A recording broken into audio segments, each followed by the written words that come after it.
Hello cave dwellers, Mr. Green Fox here, and today I bring you a few T's. Not that one. Well, this episode is rated for you with E of effort, because quite frankly, you have no idea how hard it was to generate all this green screen stuff. Even my hair was messing up the effect. Well, so considering this is probably gonna be a real long one, we're gonna actually go straight up to the first one, which is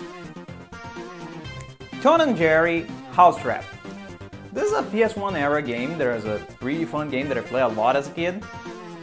And the main stitch on this game is pretty much just for you to beat the living crap out of the other one. You see, the game is actually not that hard and it's pretty simple. It just has a small problem of a hitbox being completely abysmal. And it's not that bad during most of the gameplay, but during the last boss fight, which is against Mechanicat, yeah, it's pretty aggravating. Yep. Well, you see, the main stitch on this game, as the name implies, house trap, is because not only you can use the weapons that are randomly scarce around the house, you can also use a bunch of traps that are on the house. You just have to set them, and if the other player just passes through it, he gets hit.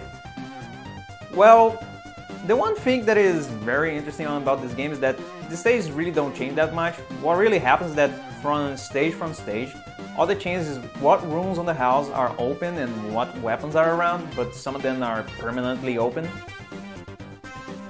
And as the game progresses, it gets really samey, but quite frankly, the only change in pace in this game is because there are exactly 3 stages where you actually change how the game works. Instead of just having to beat the living crap out of the other player, you actually have to do a fetch quest, where you have to find a random item that is somewhere in the house, and you have to bring that item to another place in the house. And the last stage is really special for that because it's one of these fetch quests, and the whole stage on this stage is for Jerry to be a total dick. No joke. The only thing he's doing is trying to ruin Tom's date. That mouse is kind of a dick. Well, this game is actually really special for me, not only because I play a lot, but because how I play it.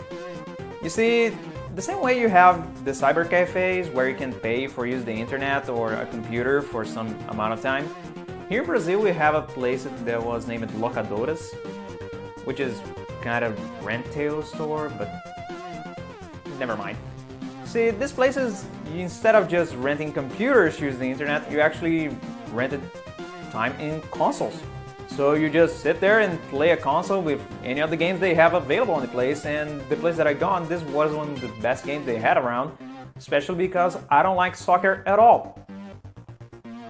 Yes, I'm Brazilian, I don't like soccer, shut up. Well, the game is pretty fun and is also pretty short. You can finish this game in about 40 minutes. In fact, I did make a full playthrough on this game just to record this gameplay for you guys. The only problem is that someone actually forgot to turn off the microphone on the computer, so the audio got completely destroyed. Yay! Well, up to the next one. The second game is Tiny Toons Buster's Loose. This is a side-scrolling platformer on the Super Nintendo, and it's pretty much just a standard affair. The fun thing is that every stage has a different team, and you're just going around as Buster, going from left to right and making some weird-ass boss fights and stuff. At one point the boss is technically a train. Yes. And just because it's really fun just to see the game unfolding on your face, I'm not going further than the second stage on this one, and let's cut it right here. Now for a honorable mention before we go to the big one, which is Towerfall. You see, this is actually a modern game that has just retro-inspired visuals, and this game is actually pretty darn fun for a party game. You see, the controls are pretty simple and it's really easy to get into it. And how easy, you might ask? Well, a year ago, more or less, I was in a friend's house and we were having a birthday party for him. And basically, we were there with my Switch. I plugged the Switch on the TV. He also has a Switch, so we had some extra controllers, and about 5 or 6 people were in any time playing the game, even considering that most of them were not gamers at all. And we had a blast playing this game, and for real, if you haven't tried Towerfall, you should totally try. It's super fun when you have friends around. I know that's kind of hard to get right now because of the event, but well, one day this is gonna finish and you should try Towerfall, that's for sure. And now to the big one. Cue the music. Do I need to tell you what game it is? Yes, ladies and gentlemen, if you are in Europe, this is Top Racer, but for the rest of the world, it's Top Gear. This game is well known and well loved, but down here in Brazil, this game is a legendary thing. It's gonna be really hard for you to find anyone that played an NES in their life and hasn't played this game in any point. You see, this game not only is one of the favorites around here, it actually inspired a team of Brazilian developers to develop a new game called Horizon Chase Turbo that is pretty much quote-unquote spiritual successor to this series, and quite frankly is an excellent game, as you see, because after all, where else you can use Mr. Bean's car to win a match, or you can race a Rainbow Combi against the car from the HOD that is officially named on the game as Deja Vu. Brazilians don't miss the joke, no matter what.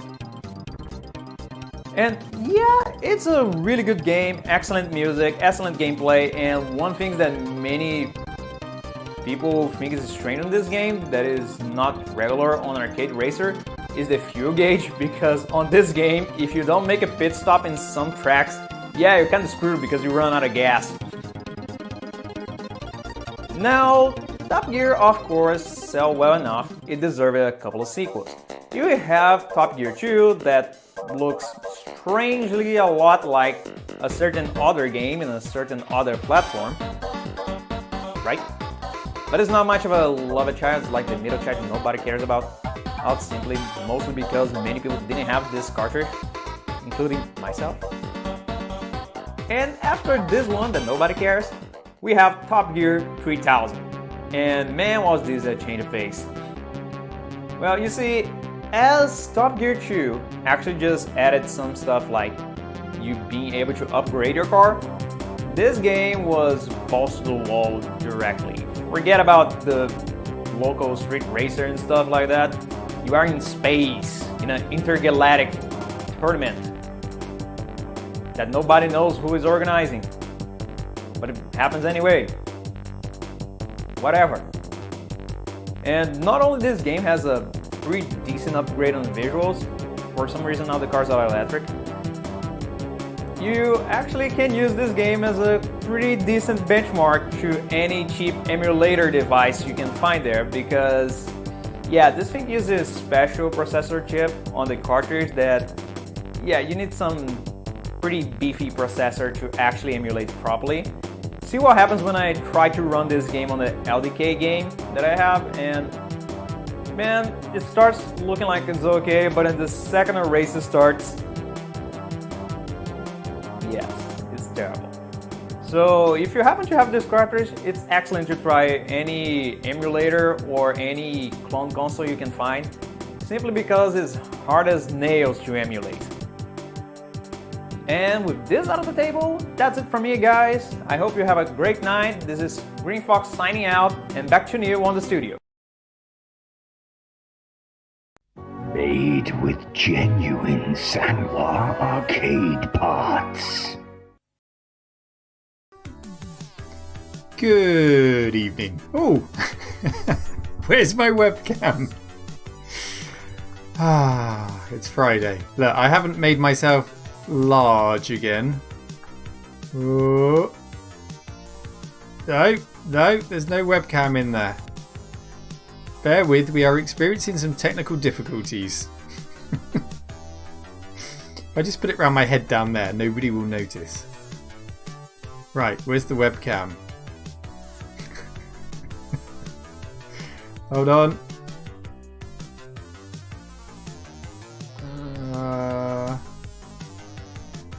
There it is. Right, let's do that again. Made with genuine Sanwa arcade parts. Hello! How are we all doing? Didn't notice a thing, did you? I hope you're all well. Thank you very much to Mr. Green Fox for that intro. Top Gear. You know, I knew that Top Gear was such a beloved game in Brazil. Didn't know it had those sequels. Cars in Space, as someone said in chat. Yes, not just you, Pete. Happens to all of us. So, Laser Lips, hello, your mother was a snowblower. Hello, Richard Shears. Hello, Daniel Costado, Pillock Mumbo, Nico, Super Grover, Pixels, Holly, Ian. Hello, everyone. We'll fix it in post. You got it. I saw a retro box room in there. I saw a Steve, my learned friend, Ralph, Rob DeLorean. How is anyone going to top Rob's video yesterday? And Velociraptor and Pillock. Hello, everyone. Hello, hello. So, I did a tea break today with this chap on the screen. And got just a little bit of sort of 50 seconds of extra talking about the event. Just to see how he's dealing with it. So let's have a quick listen. Oh, and by the way, it's Sam from Look Mum No Computer. Great channel if you don't know it. He's got about 330,000 subscribers. And patrons will get the tea break on Monday. Let's have a listen. How are you managing with the old lockdown? Are you still able to work all right? It's a little bit more difficult than usual, but it's all right. What about you? Yeah, I mean, I'm just got a studio to myself, so I'm basically in isolation, much like you, I expect. Well, so, yeah, that's the problem. Is my other place, the place that I worked from, was not. So oh, okay. I couldn't work there. Hence, I had to clear out. Luckily, I had this in my back garden, which is it's a basement. Wait, no, it's like a bunker. It's not wow. bunker.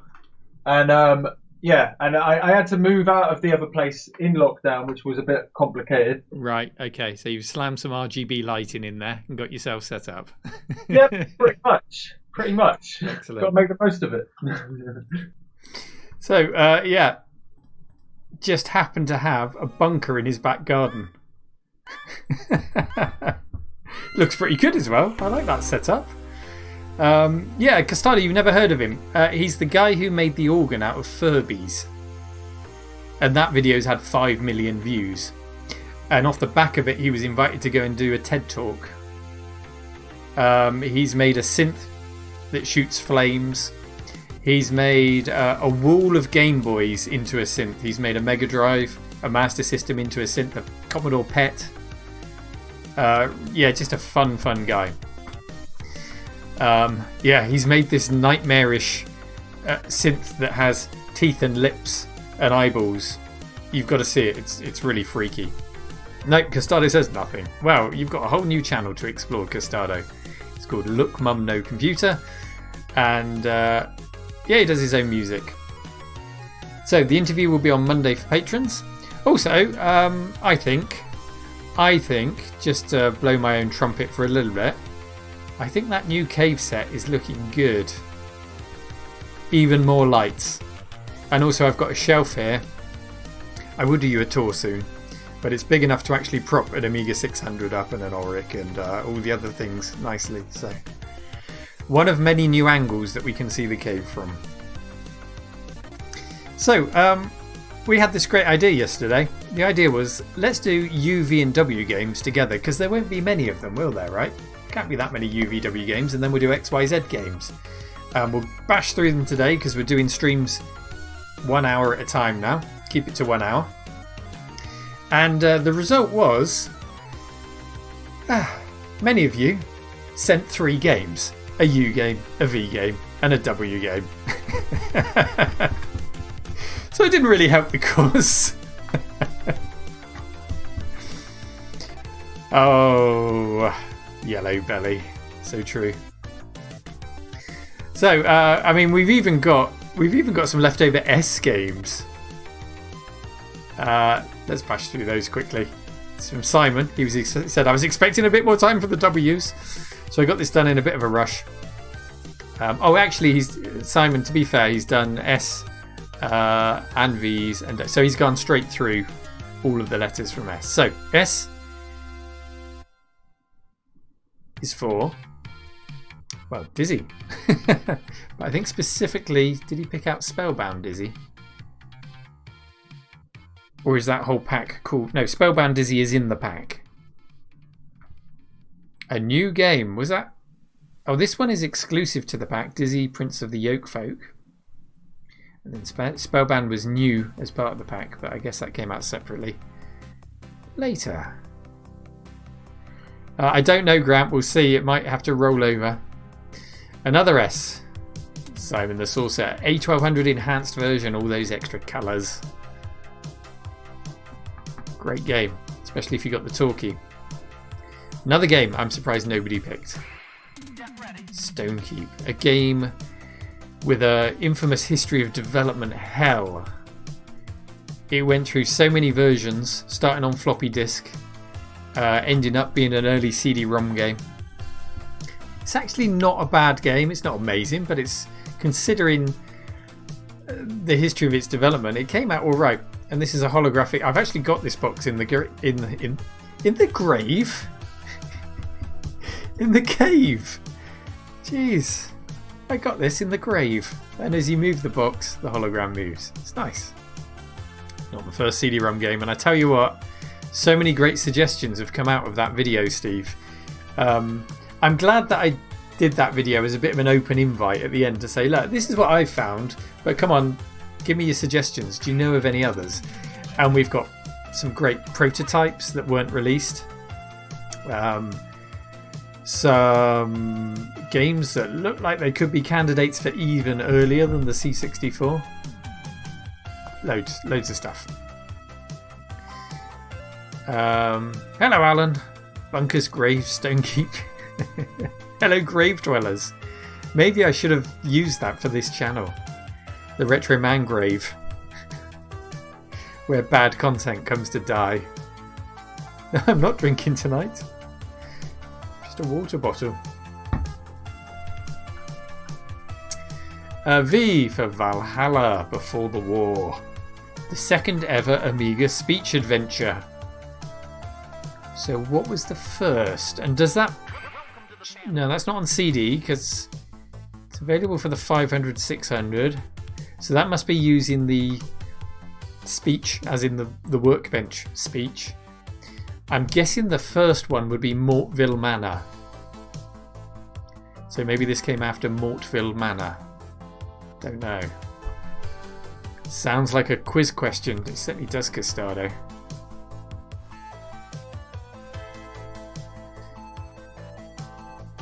As DJ Mark would say, what is that? What is that? Oh, won't even let me zoom in on it. What is that? He's waving a little stick. The file name is called Animated GIF. Let me check the text.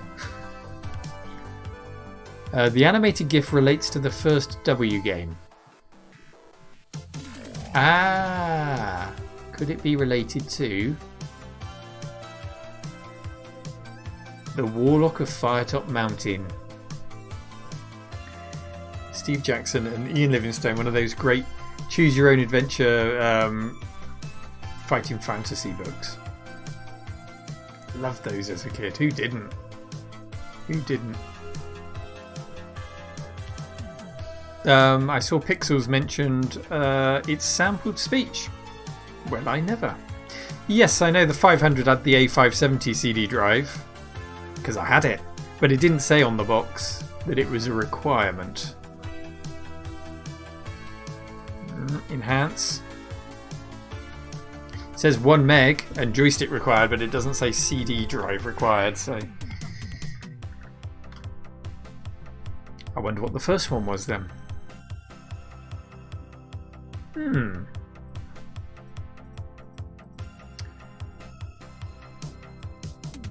Oh, we can close that as well.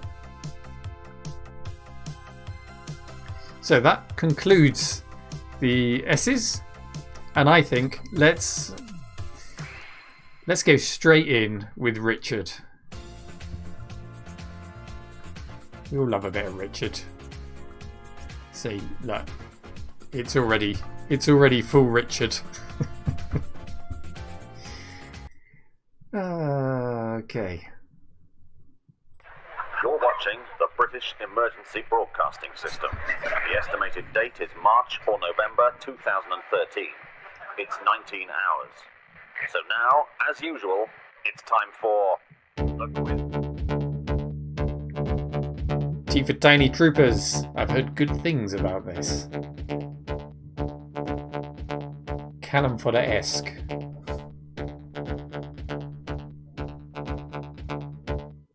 T for Toes.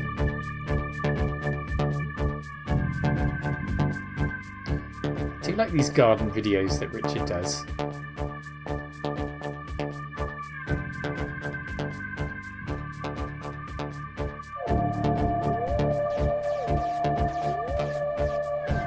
Oh, V for Virus, or Z for Zarch.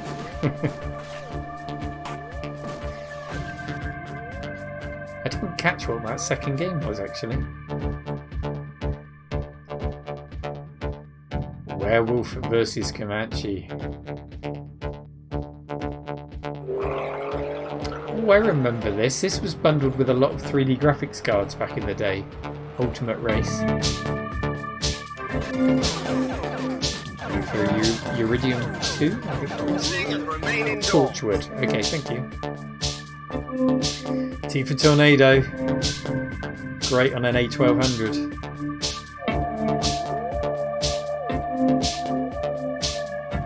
Custado. His garden's an absolute mess. There's games everywhere. Pick up your game litter.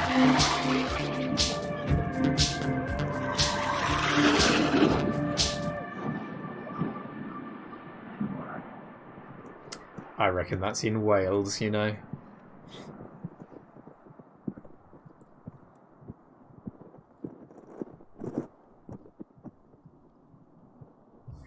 No, that's not TFX, that's real life.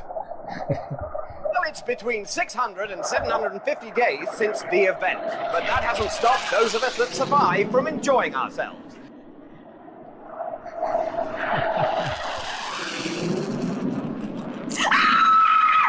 Jesus.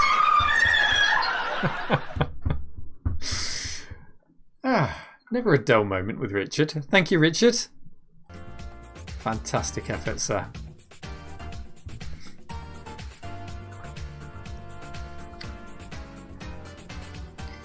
So, who wants to follow Richard? Oh, we've got a belated S game from Dan. Let's have a quick look at this.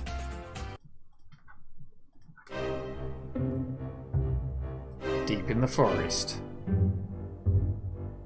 Beside an ancient tower, there was once a town. Hello, cave dwellers. This is Dan C here. My belated S game is Shadow Tower for the original PlayStation. Is that what we have to call the first one This now? boxed copy I'm showing you Because you here can't call it is the PlayStation 1, Japanese can you? version, which is of limited use to me because I don't speak Japanese. But I own a copy anyway just because it's such a lovely thing to have. I don't think this game was ever released in Europe.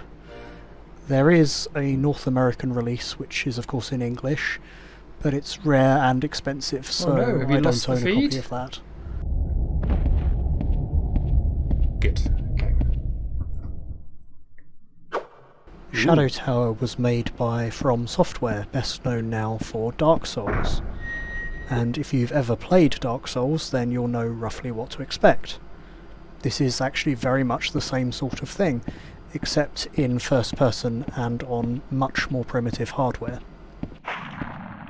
See, I thought that was on rails at first, but he is actually moving around of his own free will. What stands out for me about Shadow Tower is that it's dripping with atmosphere and deep lore. Much of that comes from the sound design, writing and environmental storytelling, all of which are unmistakably From Software in style. Much of that can also be said of the first three King's Field games, which are earlier From Software efforts on the PlayStation. But what sets this game apart from King's Field, for me, is that it's also quite beautiful to look at, whereas the Kingsfield games are much more of an acquired taste, graphically. Yeah, I agree. The same can't be said of Kingsfield 4, which was a later PlayStation 2 game. And look at this. My copy of Shadow Tower came with this rather beautiful Kingsfield 4 art book, which gives you a preview of what would come later. I'm not sure if Shadow Tower originally came with this art book, or if it just somehow found its way into my copy via a previous owner.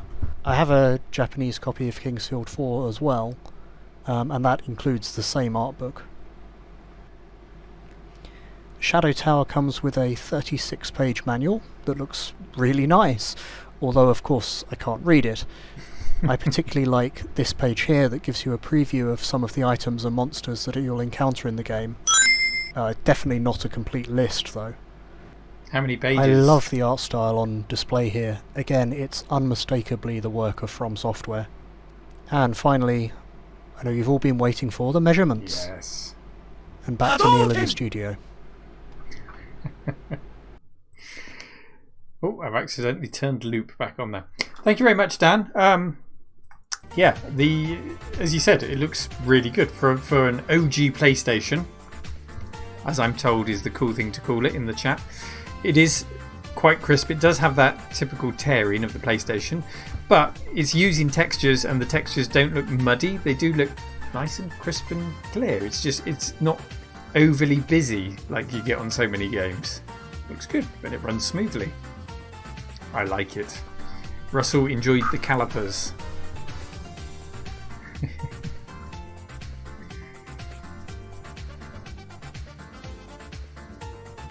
Okay,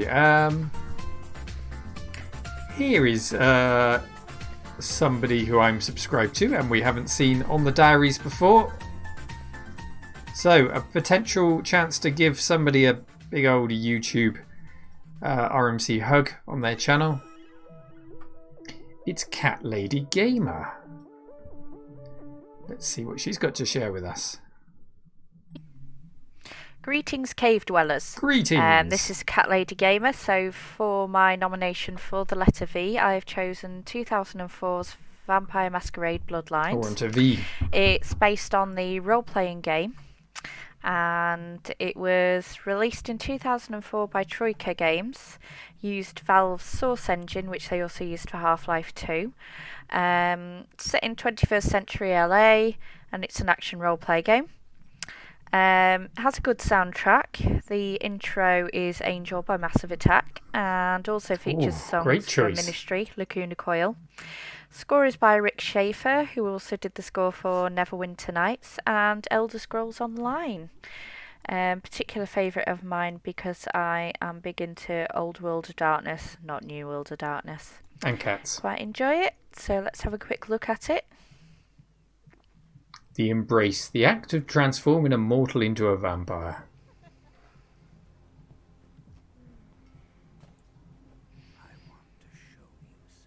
Ooh,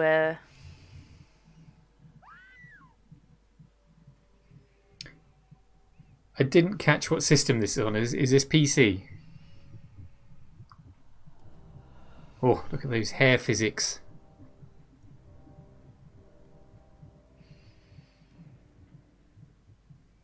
PC, yeah.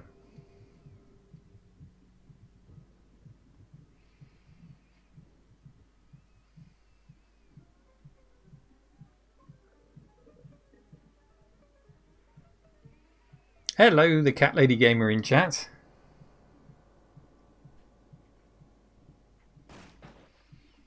Oh, hello. Gary's entered the game.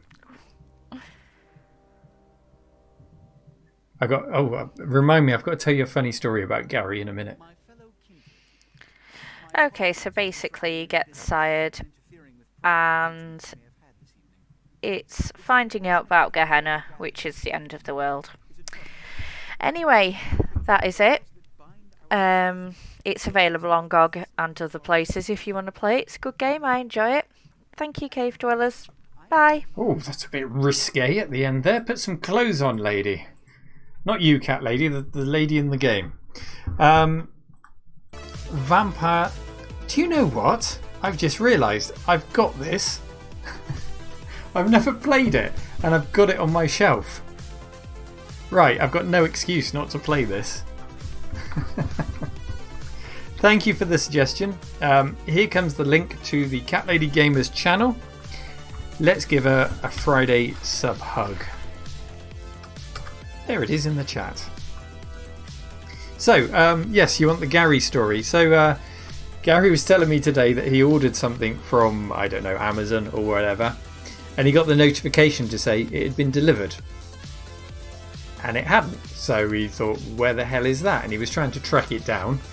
And then he got a knock on the door, and it was one of his neighbours. So it had been delivered to the completely wrong house, and the neighbour brought it round, I'm hoping, put it on the floor and stepped back to maintain social distance. Looked at Gary. This is a person Gary had never met before. Oh, 1 second. Oh, look at that. Thank you very much. Look.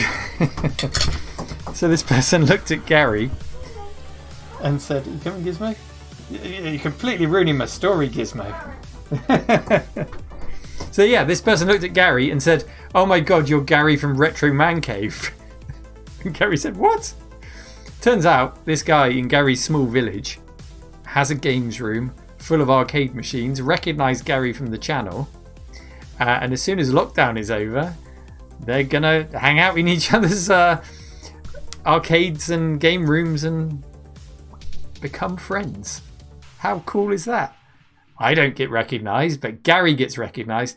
I'm guessing he had his top off and they recognised his nipples. Look at this. Bangers and mash. I don't quite know how I'm going to eat bangers and mash on stream. I'll give it a go. That's scary. So let's hope we get more stories like that.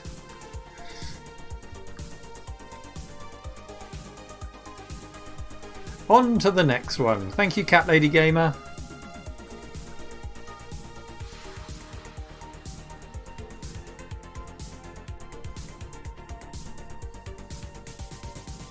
Get stuck in. I will in a second. Let's find a video of a few minutes. Custado, what have you got for us today? Well, I reckon I can nibble a sausage in 1 minute 35. Take it away, Custado. Hello, Cave Dwellers. This Hello. is Custado. My pick for the letter W is WarioWare Incorporated, a game released in 2003 by Nintendo for the Game Boy Advance and GameCube. WarioWare Inc. is a collection of more than 200 microgames, in which you have to perform a potentially simple task extremely quickly. Tasks can be anything from playing a short fragment of a classic Nintendo game, catching a falling rod, or ridiculous ones like sniffing back a large snot. Fail to perform the required task in time and you lose a life. After a number of microgames, the game will speed up, making the next ones harder to complete. Finish all the tasks in a level and you encounter a boss. The last boss you'll have to defeat is of course Wario himself. This is not an easy game because of the time pressure, especially when you don't know all the microgames yet. The game presents them in a random order as well, so if you're unlucky, you will encounter a harder one right after one or two speed-ups.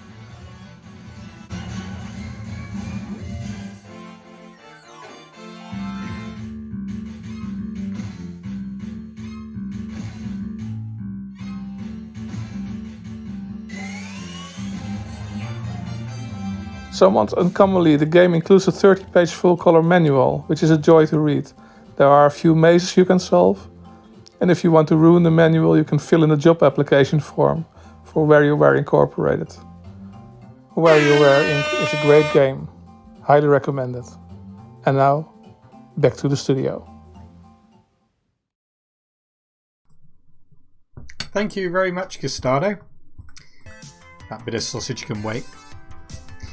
Yeah, I love those games, and I love that period when you've just got the game and you don't know all the mini games yet, so you don't know what's going to come next, and it's usually completely random and just makes you laugh out loud. Time's up, Sausage Boy. Obviously, in time you get to know all the mini games, but there's that period where you don't, and I love that part of it.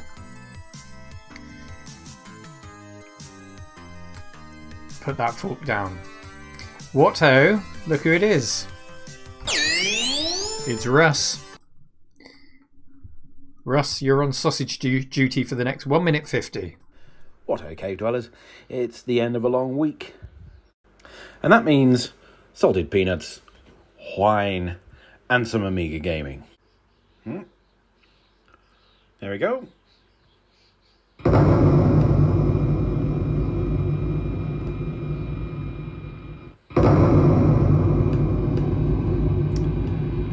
That's louder than I thought it was going to be.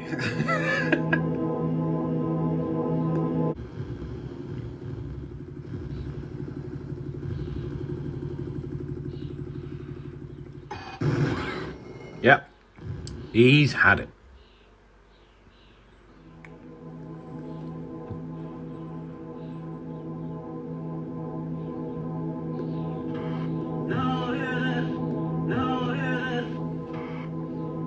I got this game in 1993 when it came out, I think. I did actually get the real thing. I got it for my birthday, I think. And yeah, it's always been one of my favourites for a quick blast. Now, it does take ages to start up, and it's impossible to play without two hands. So, I'm just going to film a bit of this long play. So here's the walker. You can see his head move wrong. Ah, he's walking. And now he's going to mow down all these people. Yes. Oh.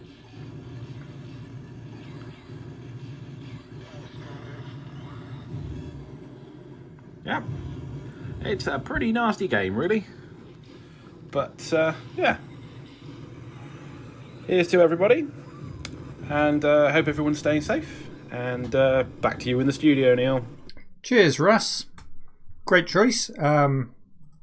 DMA design. I think there's some crossover during that development period where they came up with Lemmings. I think that's how the story goes. Hence the little people that turned into little lemmings and the tech demos that came out of that, and then the game that came out of that. I'm pretty sure it was that way around. Yeah. Next week we'll skip the games and you can just watch me eat my dinner every night.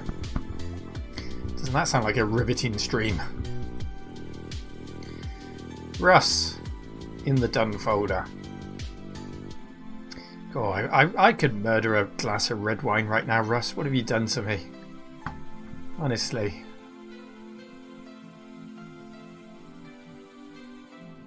Retro Man dinner. Here's a picture. It comes from Chris. And he has very sensibly chosen W for Whizball. From that 10-star pack that we saw yesterday.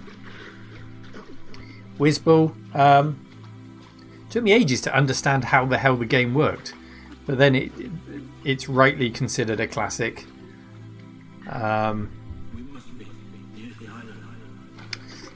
Q Lily handing a glass of red. No, we got no red in the house.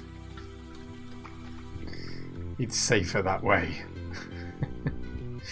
And you had Whiz Kid, didn't you? Which was yeah, a pretty good follow-up. Came quite a few years later, but it was a good game also. Retro Man Gravy. Behave, Custado. Available now in the RMC store. Retro Man Gravy.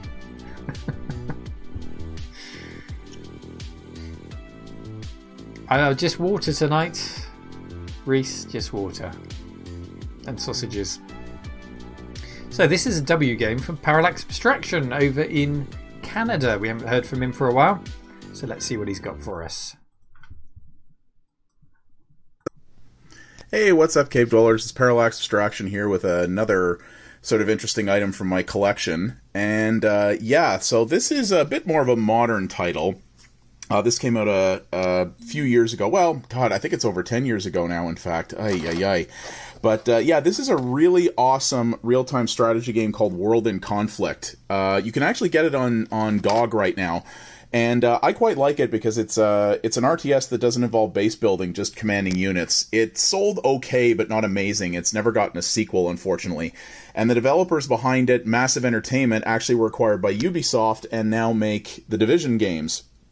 But this was the collector's edition that I actually bought back in the day, and I picked it up for a couple of interesting reasons.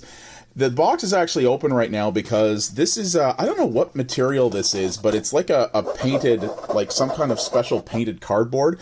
When the box is closed, it's a nightmare to get open. It's like it almost seals itself shut. It's really weird.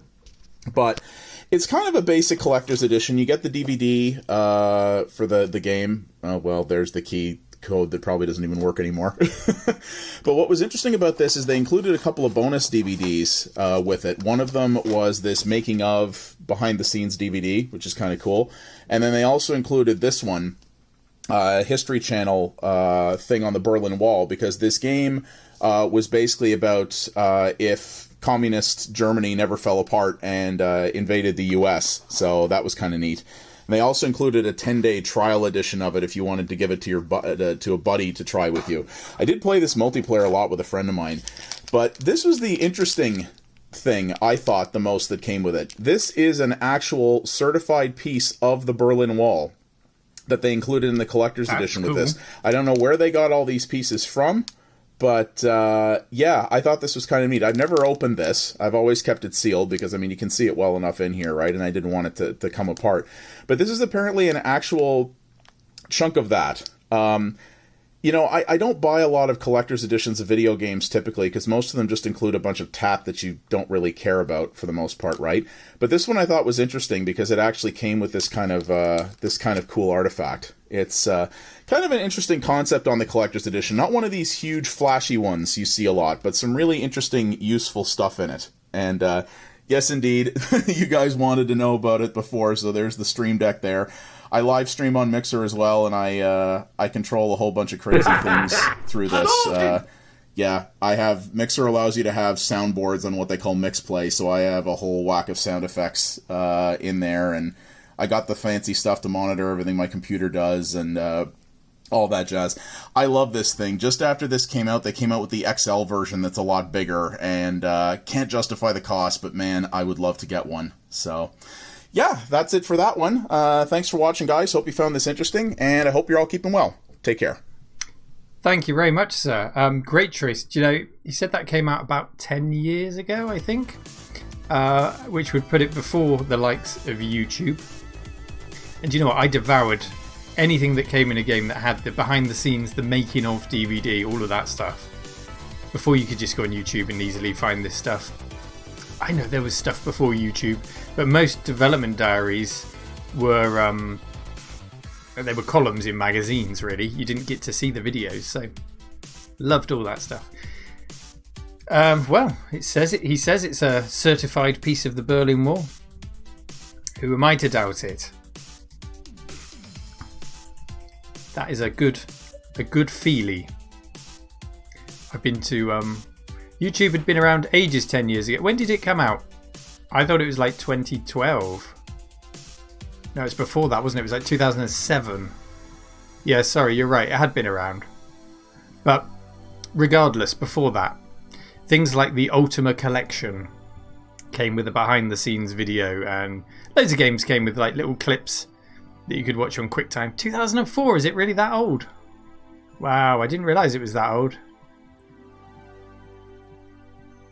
Damn. Anyway, games on CDs before that.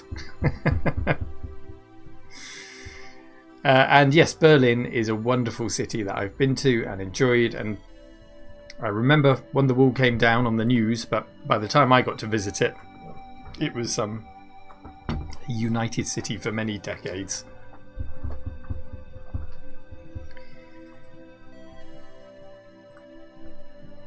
Right, where are we going next? Where are we going next? Let's dip into some more. Dana, what do you got for us today?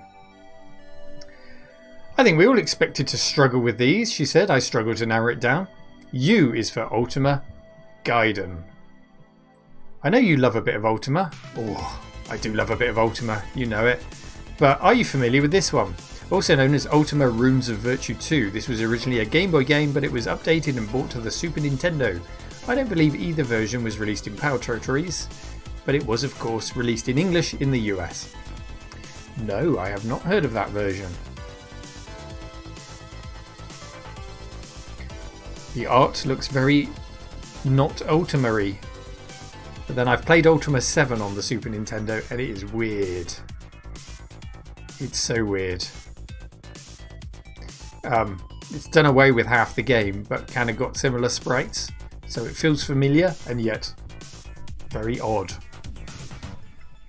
And you call yourself an Ultima fan, Ralph, I know. Hang my head in shame.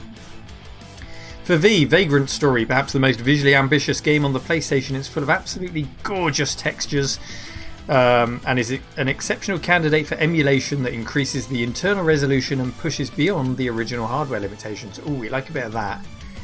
While such emulation hacks tend to reveal the roughness of the visuals, formerly being hidden by the low resolution and fuzzy display, this game arguably reaches its full potential this way. It's remarkable how clean it can look with such a boost. It's also a great game, cult classic, well deserving of your time, and well worth experimenting with emulation enhancements. And then for W, it's this one over here, Whirlo. Can you zoom into that? Whirlo is a spin-off of Namco's Valkyria series, a platform adventure not unlike the Wonder Boy games. Despite its cute and colourful appearance, it can be quite unforgiving, but it's still good fun. What's particularly interesting is that it was only released in Japan and Europe. Some sources claim that it was released across all PAL territories, including Australia. However, my research indicates that it was only released in Europe, in Spain. I have been unable to confirm the existence of any legitimate PAL copy without a Spanish regional code, and suspect this is a victim of lacking documentation and America-centric perspectives of game history. I'd love to see more information about this release being collected, documented and preserved. Zoom, enhance. Show us the back. No, we can't do that. A fine selection, Dana. Thank you as always for your contribution. Who doesn't love a little bit of Ralph? See what he's got for us. Now we've got a U, a V and a W from Ralph. I think it's fair that we only play one, but we can play the others on another day. Let's just go with U.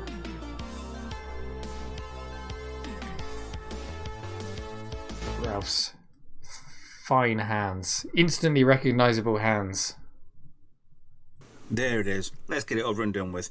Hi Neil. How are you doing today? I'm good. How are you, mate? Hi Cave Dwellers. Ralph here. Right, today's... Never answers. I'm getting a little bit bored. Today's U game, shall we say. I've struggled with this one. I have no idea. Again, I've said this before, I don't have anything original and I don't collect much on game-wise anyway. Most things is just... It's consoles, it's systems, it's computers. I've struggled to find something. Until I just looked over the bookcase over there and I found this. It is the Uno Kart 2600.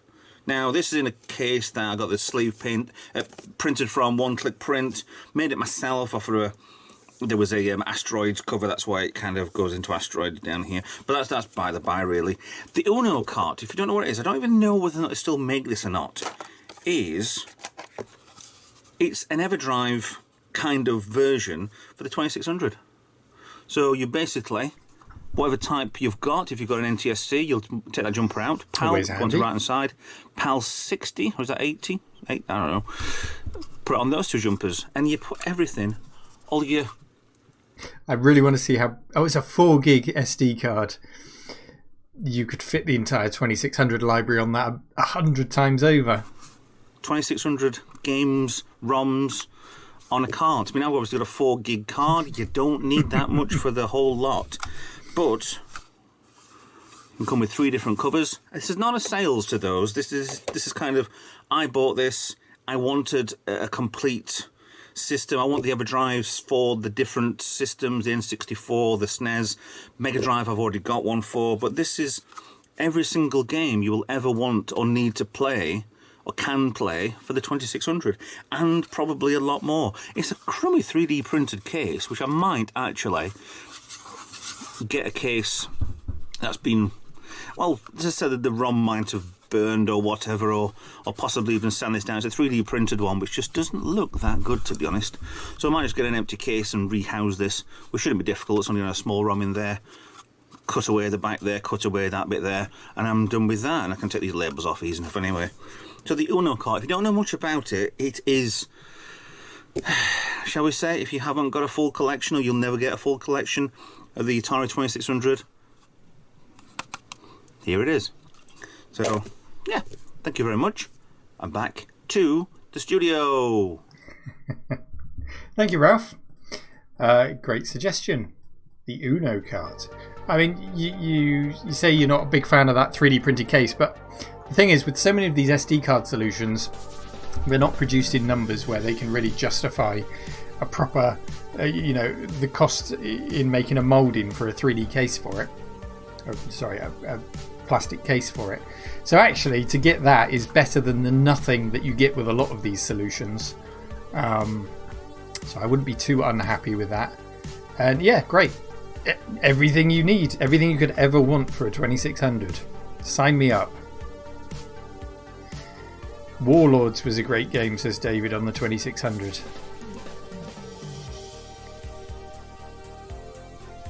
Nice. Thank you, Ralph. I do have your other videos, but for now, we will save you for another day, and we will put that one in the done folder.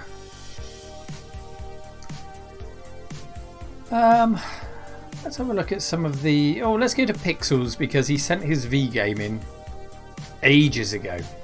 This is a man who is prepared. And just yesterday, actually signed up and became a patron. So thank you very much for that, Pixels. Very much appreciated. Hello again, Cave Dwellers. Hello. But Pixels at Dawn, I hear you say. It's V today. There's no games that start with V. Of course there are. There's Virtua Fighter 2 on the Mega Drive. Of course. A great game. I almost forgot about it because my Mega Drive's kind of tucked away in the cupboard at the moment. But yeah, it's a great game. It's a little bit slow. Frame rate isn't amazing on this sort of basic Mega Drive, but it is still fun, and it's got that 3D feel. It's probably the first fully 3D fighter that I can think of. Is that one 3D? And obviously you have later games like Soul Calibur and all things like that. But Virtua Fighter and Virtua Fighter 2, really nice games. On the Mega Drive? Quite fun characters in them as well. Have I got the manual up here? Because this is second hand. There you go. There's your nice cartridge. I don't know what that means, but nice cartridge.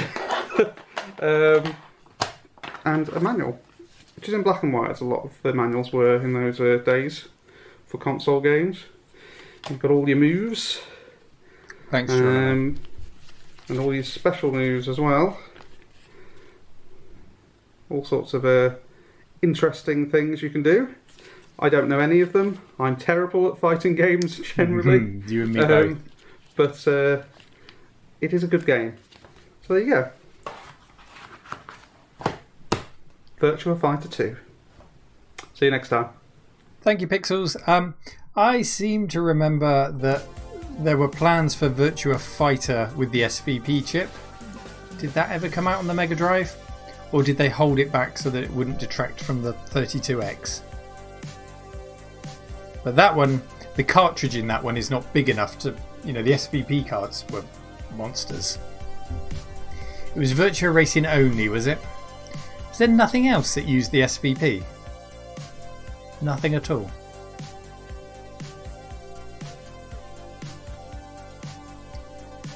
Yeah, that one's 2D. No Tex Murphy yet either, no. Not yet. There's plenty to come. Put that in the done folder. My learned friend. Ah, yes. With the barrister's wig. Let's see what we have today. Hello, Cave Dwellers. You catch me just as I prepare for my working week ahead. What have we got? Richard. This is what you get for breaking into Bjorn's house, Richard. It's come back to haunt you. Pretty sure that was caught on film and he admitted it. Dear oh dear, what else? Oh no!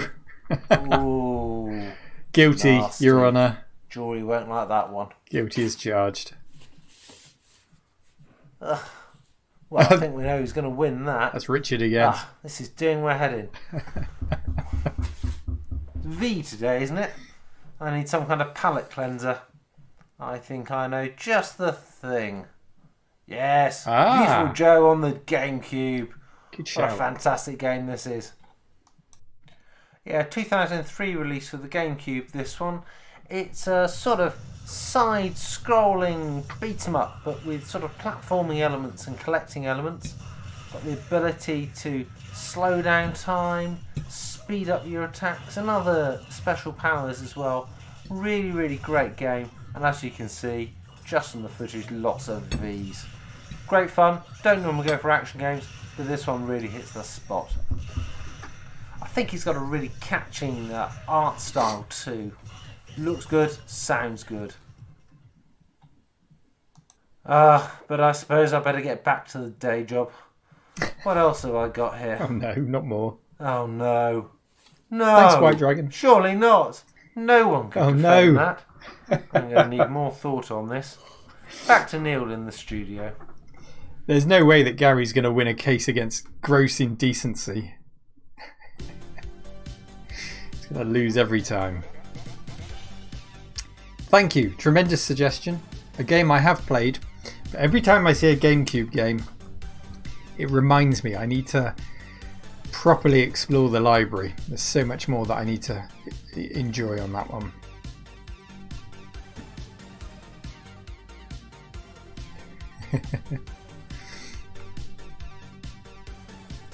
Nulani.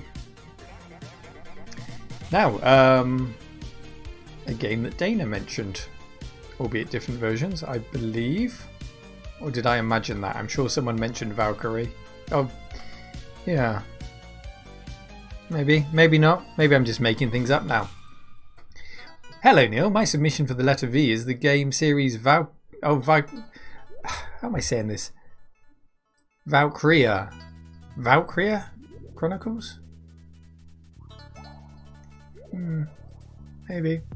It's a series of tactical role-playing games on the fictional continent of Europa, loosely based on Europe in the early years of World War II.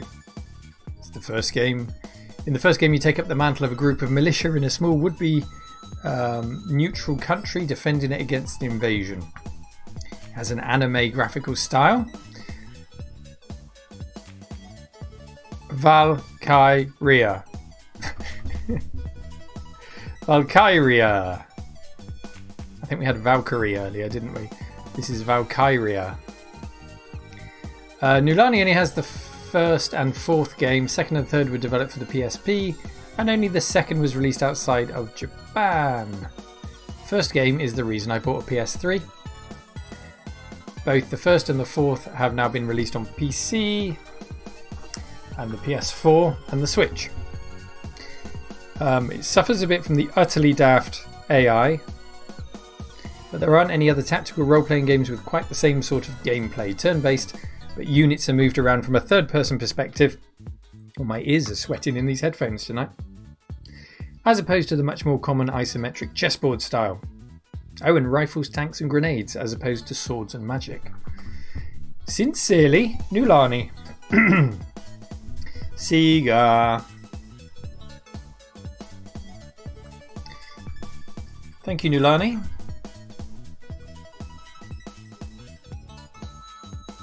And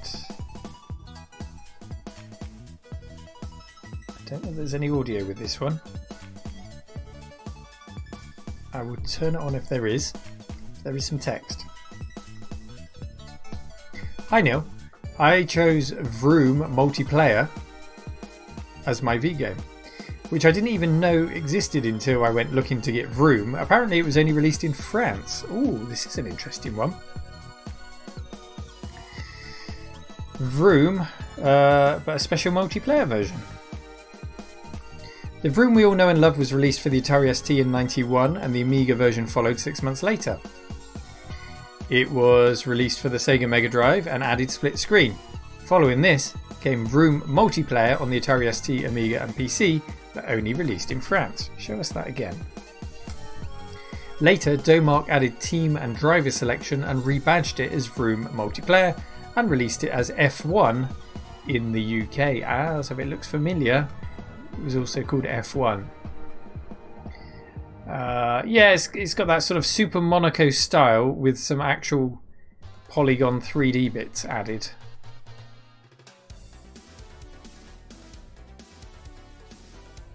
Fun. I mean, nobody could take on the might of F1 GP on the Amiga. So maybe this was a bit of a better arcadey racer. I played the original Vroom, yeah, that was cool. But I was so into F1 GP. It was hard for anything else to get a look in. So, what do we got? About 5 minutes left. Let's see what we can get through and what has to carry through to Monday. Quick picture from Tim, who I know has been extremely busy this week. So, a picture from Tim today. It's U for UFO Enemy Unknown. A great game that's come from some of the Spectrum games we saw earlier in the week. Some of those earlier turn-based strategies games whose name completely elude me right now. But it culminated in UFO Enemy Unknown, and it's just such a good game. Such a good game. Immensely playable even today. I would probably steer away from the Amiga version and stick with the PC version. Just for speed. But it's great. Thank you, Tim. Retro Detective says one of my favourite games of all time. Yeah, Julian Gollop, but I was trying to remember, it was Laser Squad, wasn't it? And there was another, Rebel Star. Thank you, David. Rebel Star. Who have we got? It's it's me saying names wrong again. It's Naoki.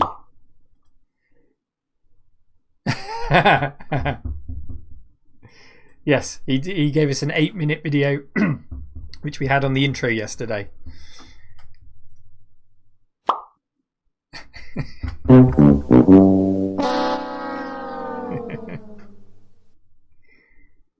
Hello, Hadouken! In today's 90-second nugget, we'll be talking about upgrades.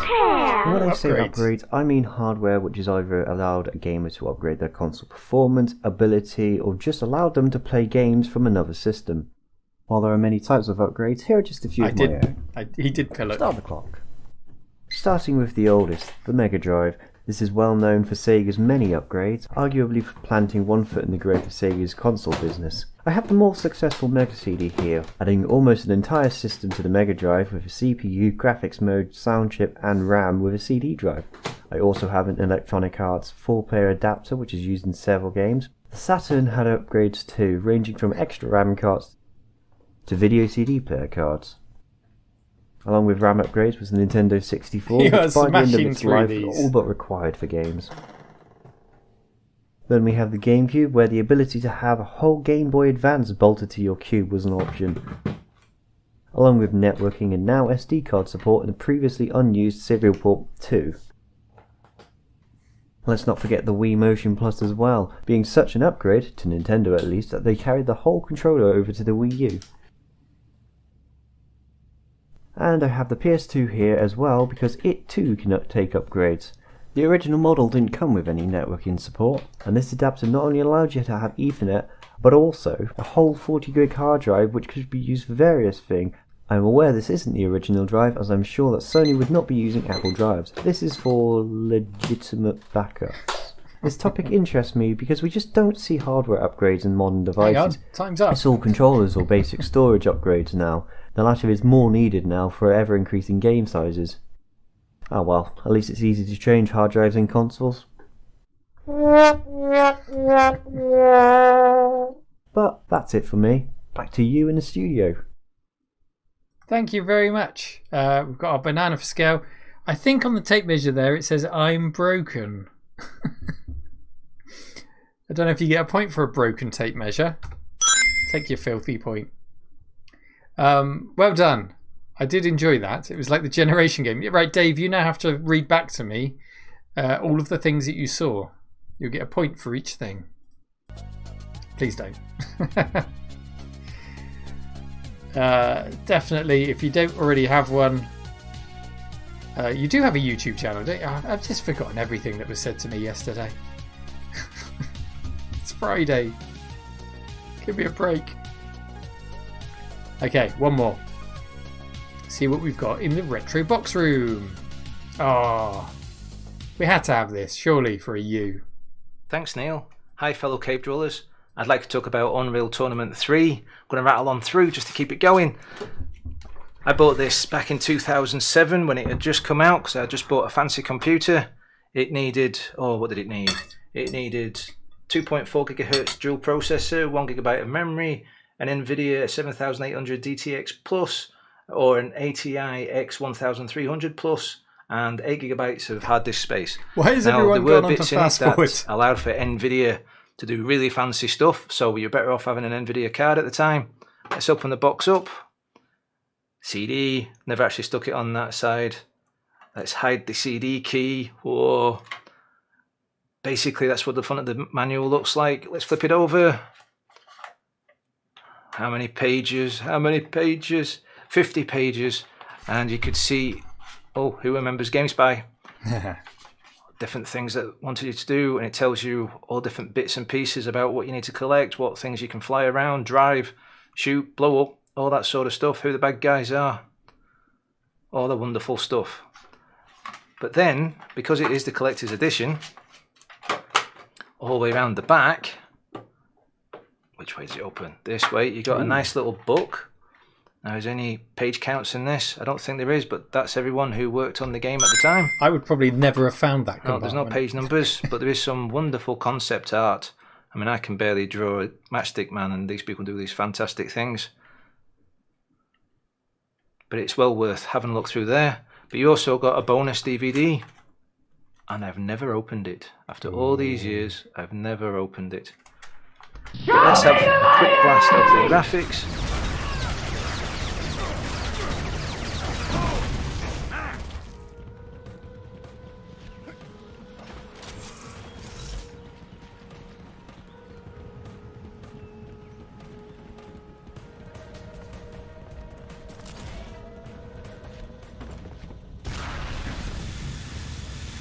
Just be a bit cheeky. His micro speech, it is a U, isn't it? Sort of. Obviously, speech and sound for the ZX Spectrum. I'm going to have to mod this so it works on the Spectrum next. If anyone's already done it, please let me know. Thanks again, Neil. Bye, everyone.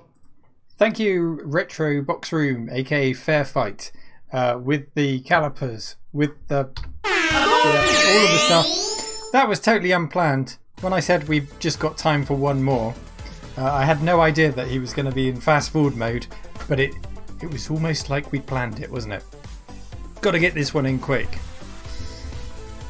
Thank you, Fair Fight. Retro Box Room is the YouTube channel. If your video hasn't been shown tonight, which is a lot of you, because of the whole thing where we got 3 games sent in by lots of people, then it will be shown. Do not panic. Your time will come. The next video will be on Monday. So I'm not going to invite your next games yet, am I? How many have we got?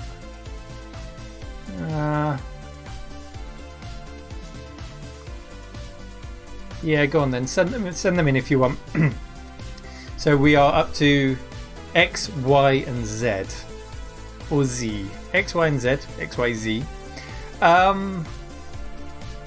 If you can, pick one rather than an X game, a Y game, and a Z game. Just pick one out if you can. Just so we don't have an entire week of games. And I can already tell that we're going to roll over with these onto Monday, and I think those are going to roll us into Tuesday. And then we'll see where we are. That might be the end of the streams. We might have some rollover to Wednesday. But as I said before, won't be the end of the streams permanently. Just the end of the whole lockdown thing that we're doing, and then we'll find something more long term. Tomorrow night is the quiz over on Twitch, twitch.tv/The Retro Man Cave. So go and follow that now if you're not already, and we'll have the big quiz tomorrow night. It's going to be an awesome one. It's going to be easier than last week. My God, it was too hard last week. Sorry, everyone. It's going to be easier. There'll be prizes to be won. Release the streams as a DVD box set. Maybe I will. Maybe on VHS. Mark Fixes Stuff says I'm going to be on Twitch in a minute, so you could pop over to Twitch and watch Mark there if you wanted, who bought himself an air conditioning unit today because his cave was too hot. So you can watch him as cool as a cucumber. Got a link, Mark? Let me get one. I'm going to take a guess at Mark Fixes Stuff. Oh, what a lovely looking pair. Yes, that was me using the numeric keypad. Yeah. There you go. In the chat is a link to Mark Fixes Stuff, who is about to go live. Cheekily self-promoting himself there in the chat. But I know it'll be a good stream. So go and say hello. Until chat tomorrow. Chat? Ah, the brain's gone. Until the quiz tomorrow, that's all from Retro Mangrave. Take care, everyone. See you tomorrow. Good night.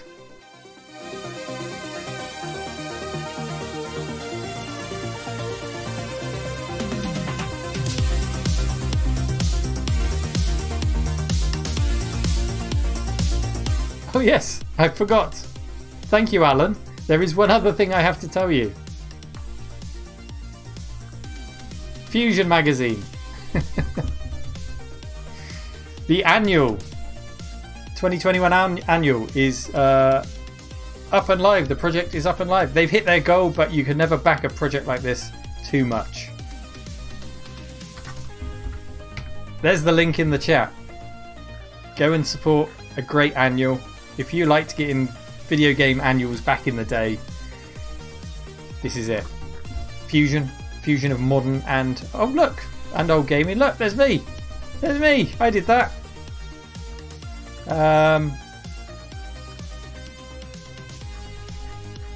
Lovely artwork. The Ollie Frey artwork. There you go. Go and throw your money at Fusion. Okay. Bye bye.